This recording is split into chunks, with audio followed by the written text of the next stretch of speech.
Commander Vex 9 stared at the twisted metal debris floating in the void, his three eyes blinking in sequence. The human ship had been magnificent once, all gleaming titanium and aggressive angles. Now it resembled something a child might create after a particularly violent tantrum with building blocks. "Sir," his communications officer, Lieutenant Kral, turned from her station. "We're picking up a signal from the wreckage." "A signal?" Vex 9's mandibles clicked together in what humans might have called amusement. "From that scrap heap? These humans really don't know when to quit, do they?" The bridge of the Galactic Confederation vessel Dominion fell silent. Everyone knew the stories about humans. Stubborn, relentless, absolutely, completely, utterly insane.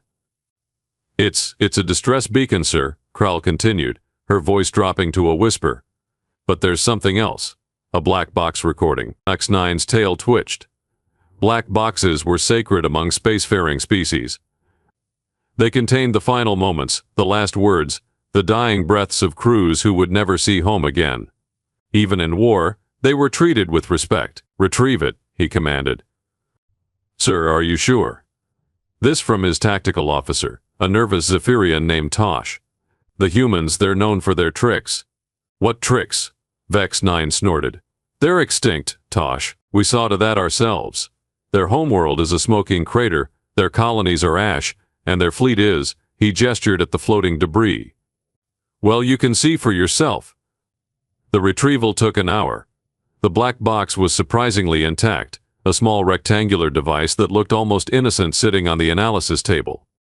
Vex 9 had fought humans for 3 years. He'd learned never to trust innocent-looking human technology. "Begin playback," he ordered. The holographic display flickered to life, showing the interior of the human ship's bridge. Vex 9 recognized the design.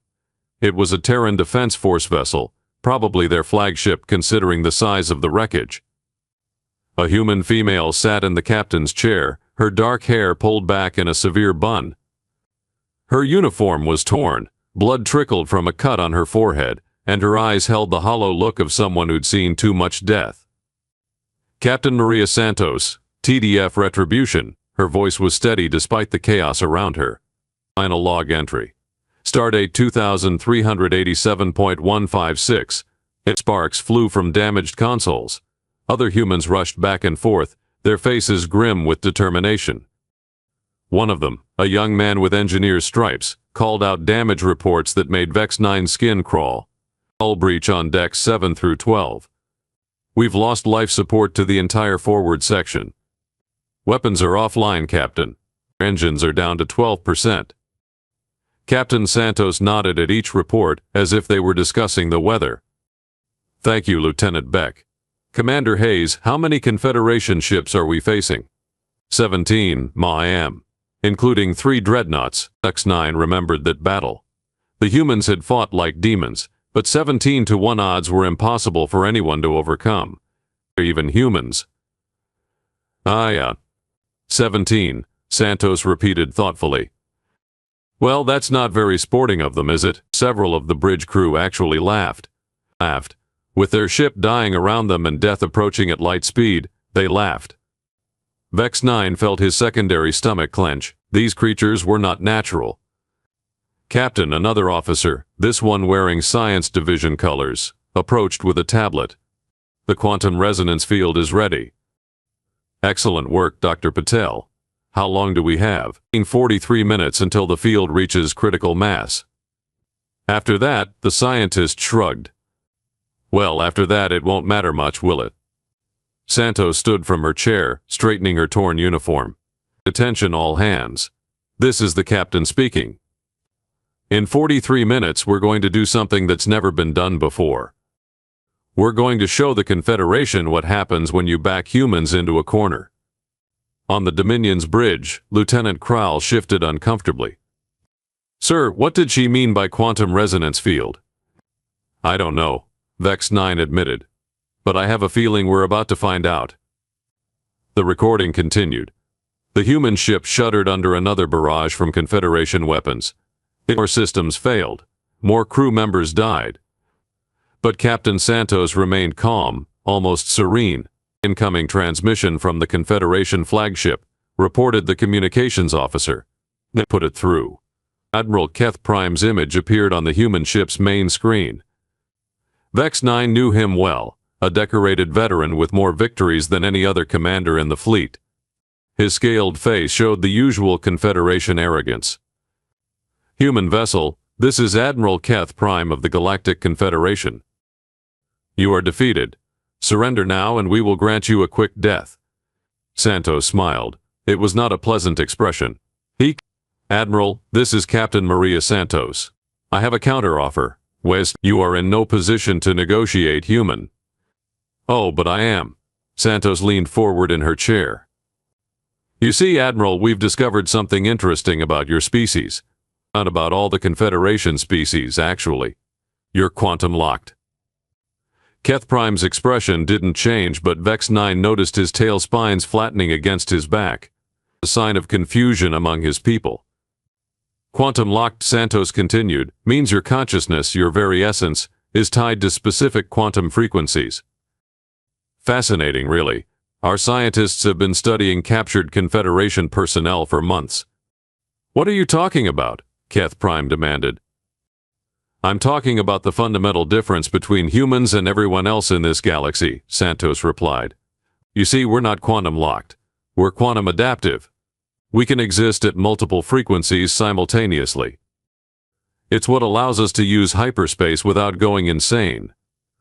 It's what lets us survive in environments that would kill any other species. Dr. Patel approached the captain's chair. 30 minutes, Captain. Thank you, Doctor. Santos turned back to the screen. Admiral, in 30 minutes we're going to activate a quantum resonance field that will shift this entire star system to a frequency that your species cannot survive in. You'll simply stop existing. The bridge of the Dominion erupted in nervous chatter. Tosh was frantically checking his instruments while Kral tried to contact High Command. Vex 9 felt ice forming in his primary heart. That's impossible, Keth Prime snarled. No species has that kind of technology. No species except humans, Santos corrected. You made a mistake, Admiral. You assumed we were like you. You assumed we followed the same rules, had the same limitations. But we don't. Mike Tot, you're bluffing. Am I? Santos gestured to Dr. Patel. Doctor, please explain to the Admiral what will happen when we activate the field. Dr. Patel stepped forward, adjusting his glasses. The quantum resonance field will create a localized shift in space-time, altering the fundamental quantum frequency of everything within a 50 light-year radius. Confederation species, being quantum locked, will experience immediate cellular breakdown. Death will be instantaneous and irreversible. And humans? And humans? I'll be completely unaffected. We'll adapt to the new frequency automatically. Admiral Keth Prime's image flickered as his ship's systems began to malfunction.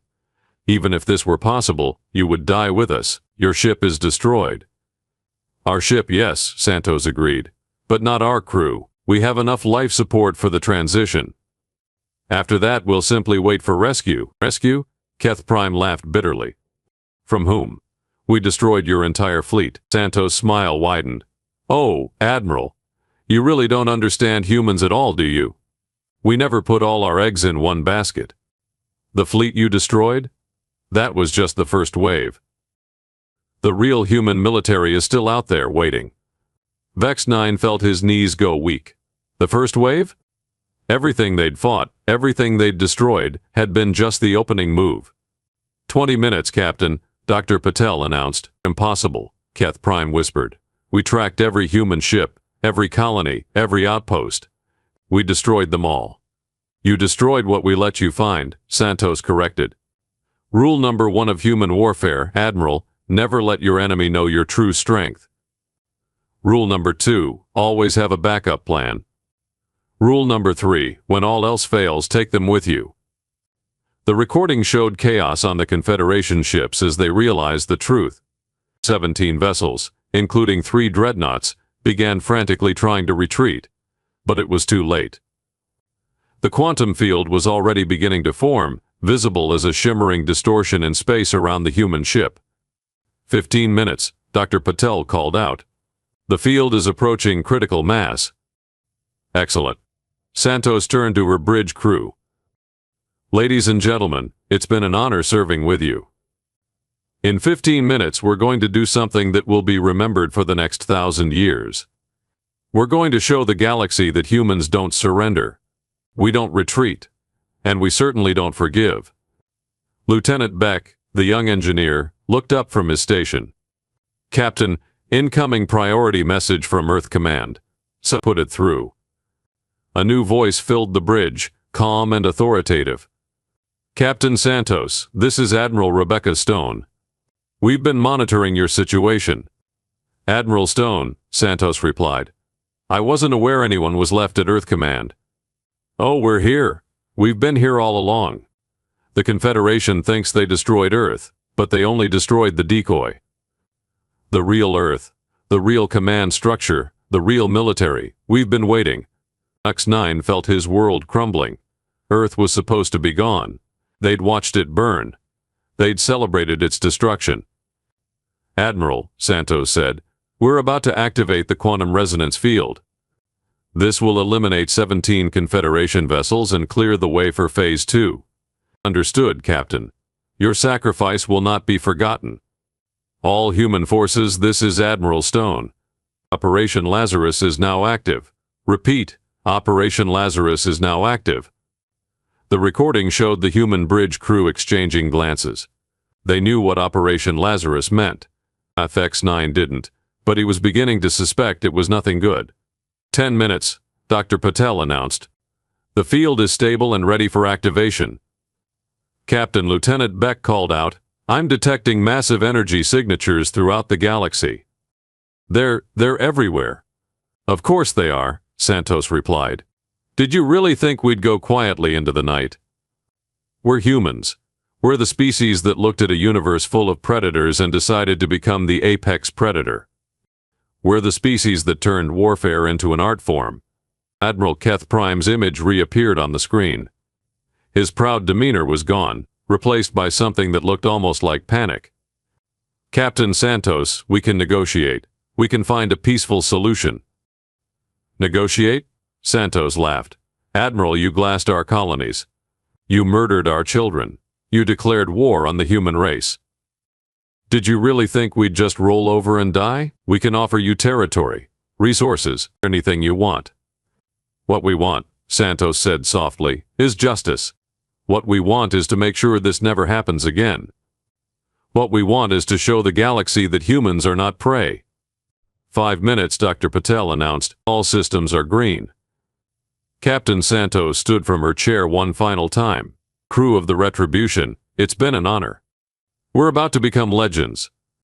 She turned to the screen showing Admiral Keth Prime's terrified face.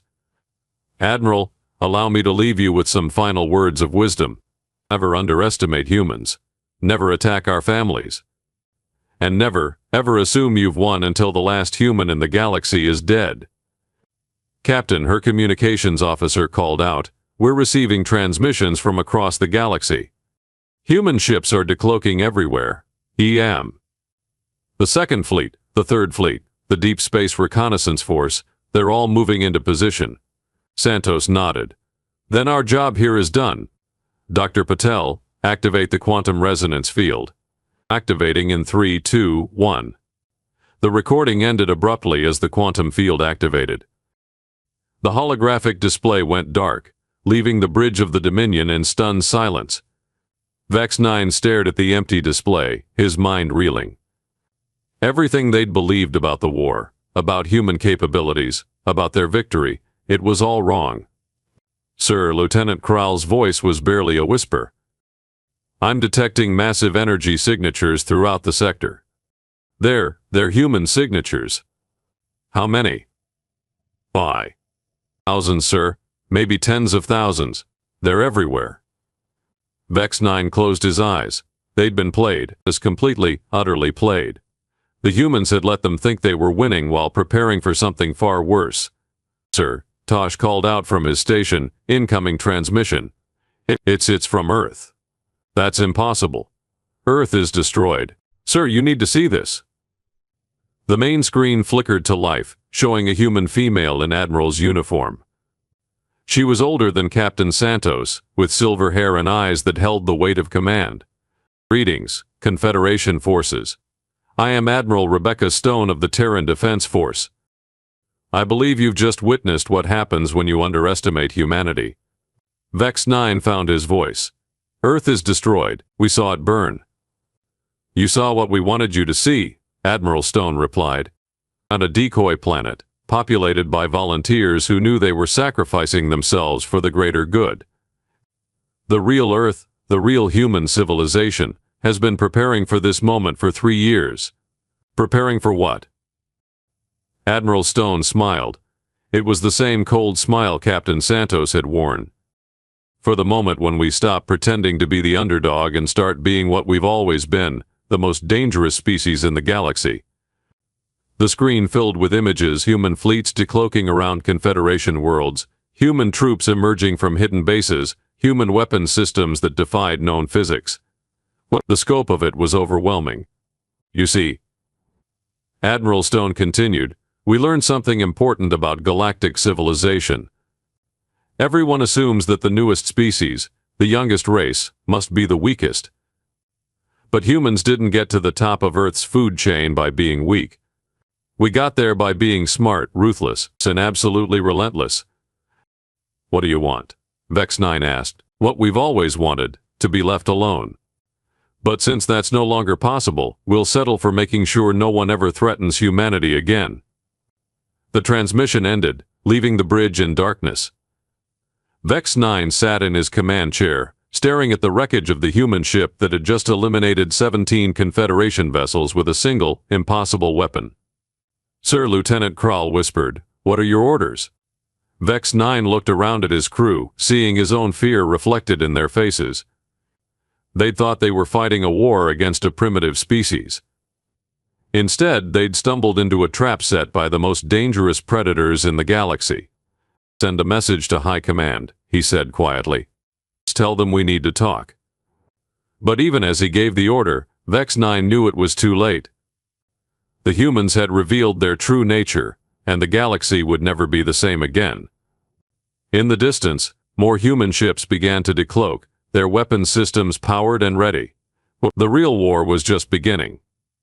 The response from Confederation High Command took 6 hours.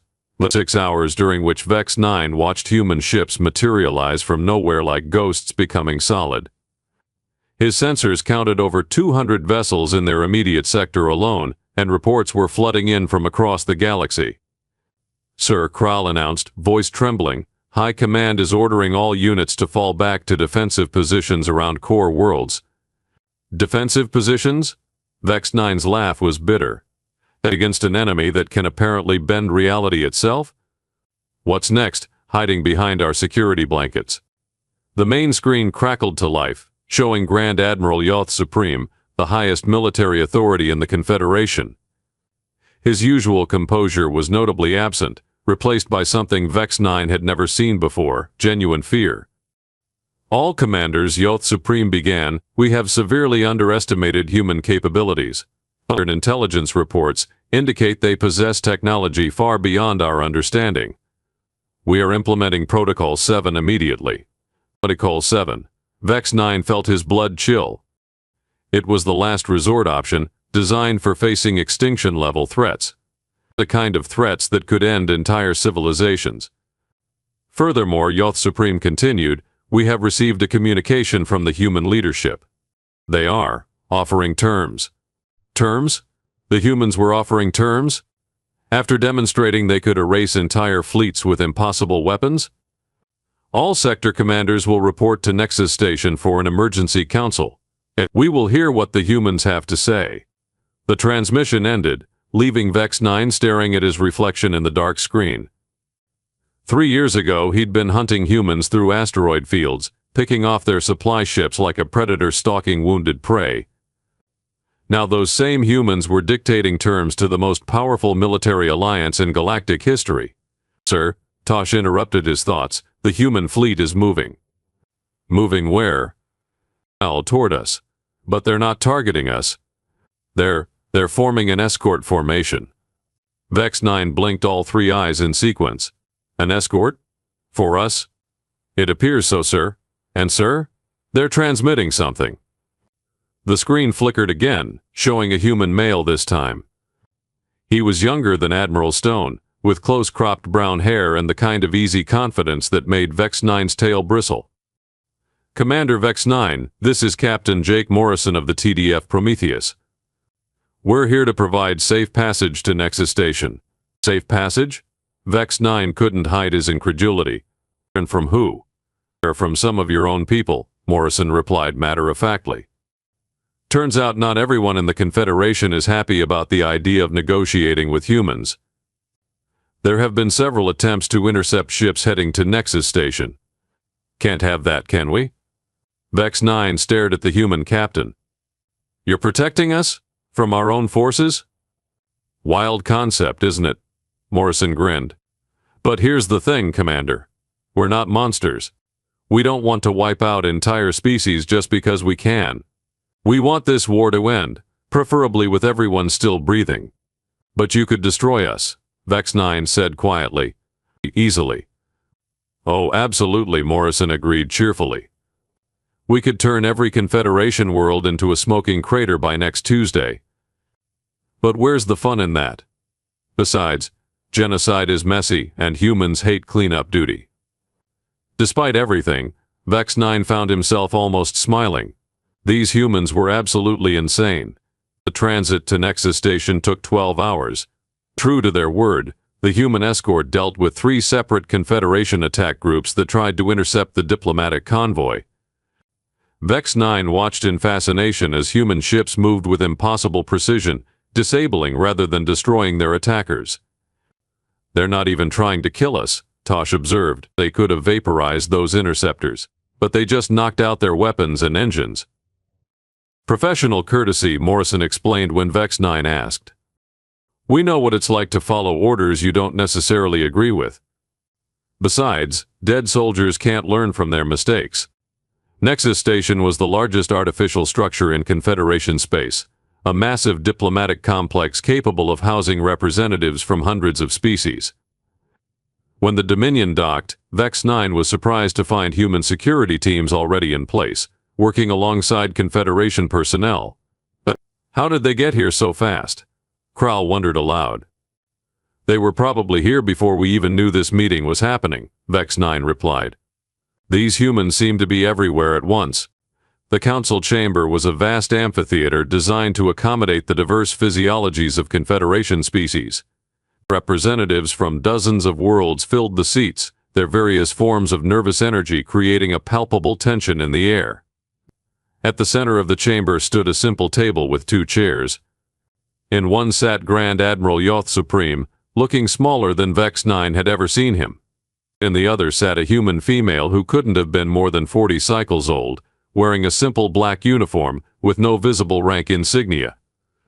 Honored representatives, Yoth Supreme began, his voice echoing through the chamber. I present Director Sarah Vance of the Terran Diplomatic Corps.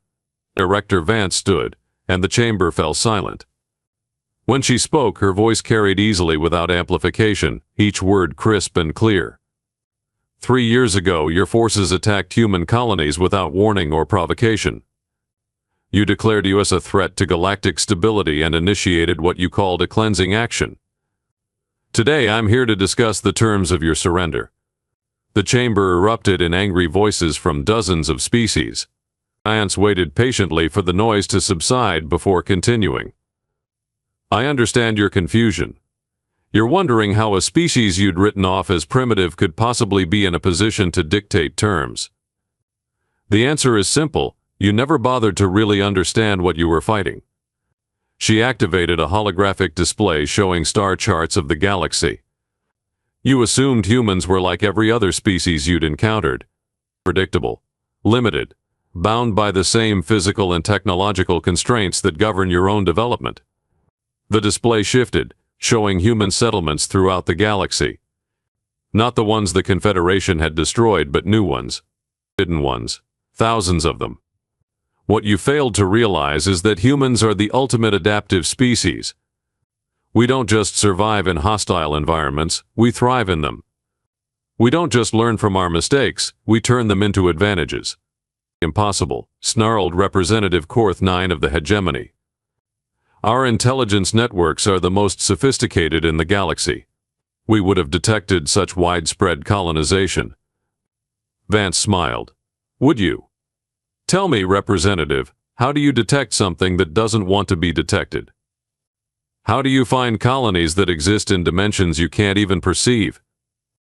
The holographic display changed again, showing what appeared to be empty space. Then the view shifted, revealing massive human installations existing in some kind of parallel dimension. Phase shift technology, Vance explained. We developed it about 50 years ago. It allows us to exist in the same physical space as normal matter while remaining completely undetectable. Every destroyed human colony was simply shifted out of phase before your attacks arrived. X9 felt sick. They'd been fighting shadows while the real human civilization watched from another dimension entirely. But that's not even the interesting part, Vance continued. The interesting part is what we learned about you while you thought you were winning. New images appeared, detailed scans of Confederation biology, technology, even psychology. The level of detail was staggering. Every battle you fought, every ship you destroyed, every human you captured, gave us more information about your capabilities and limitations. We studied you with the same intensity that you studied lab specimens. What did you learn? Yoth Supreme asked quietly. That you're predictable, Vance replied bluntly. Individually intelligent, but collectively predictable. You follow patterns, establish hierarchies, create rules, and then rigidly adhere to them. It makes you excellent at building civilizations but terrible at adapting to unexpected threats. She gestured and the display showed tactical analyses of Confederation military doctrine. Your entire strategic philosophy is based on overwhelming force and technological superiority. When you encounter a problem, you throw more ships at it, more weapons, more resources. You never consider that your enemy might be playing by completely different rules. And humans don't follow rules? Representative Korth 9 demanded. Oh, we follow rules, Vance assured him. We just write our own. For example, Rule 1, never fight fair if you can help it. Rule 2, always have a backup plan. Rule 3, when in doubt, confuse the enemy. Rule 4, if you can't win by being stronger, win by being smarter. The chamber had fallen completely silent. Every representative was hanging on her words and Vex 9 understood why. This human was casually dissecting 3,000 years of Confederation military doctrine. Which brings us to today, Vance continued. You're probably wondering what our terms are. What we want in exchange for not turning your worlds into uninhabitable wastelands. Name your price, Yoth Supreme said. Vance sat back down, crossing her legs casually. We want you to leave us alone. Completely, but forever. No more cleansing actions. No more threat assessments. No more anything. You pretend we don't exist, and we'll extend you the same courtesy. That's it? Representative Korth 9 couldn't hide his disbelief. You could demand anything. Territory, resources, tribute. We don't want your territory, Vance replied. We have our own, and frankly most of your worlds are too boring for human tastes. We don't need your resources, we can synthesize anything we need. And we certainly don't want your tribute. What would we do with it? Then why? Yoth Supreme asked. Why demonstrate such overwhelming force just to ask for isolation? Vance's expression grew serious. Because isolation only works if everyone respects it. You attacked us once. We want to make absolutely certain you never even consider doing it again. She stood and walked to the center of the chamber. Understand this clearly, today's demonstration was not our full capability. It wasn't even close. The quantum resonance weapon you witnessed? We have thousands of them. The phase shift technology? Every human ship, station, and colony is equipped with it. The hidden fleets? What you've seen represents maybe 5% of our actual military strength. The silence was deafening. Vex 9 could hear his own heartbeat echoing in his ears. We could have ended this war in the first week, Vance continued. We could have phase shifted our entire fleet into orbit around your core worlds and demanded surrender. We could have quantum shifted your leadership into non-existence. We could have done a lot of things. Why didn't you? Yoth Supreme whispered. Because that's not who we are, Vance replied simply. Humans don't conquer. We don't enslave. We don't commit genocide, no matter how justified it might seem. I defend ourselves when attacked, but we don't become the monsters we're fighting against. She returned to her chair. However, that restraint comes with conditions. You will never again threaten human interests. You will never again attempt to study or infiltrate human space. You will treat any human vessels you encounter with the same respect you would show your own. And if we refuse? Representative Korth 9 asked. Vance shrugged.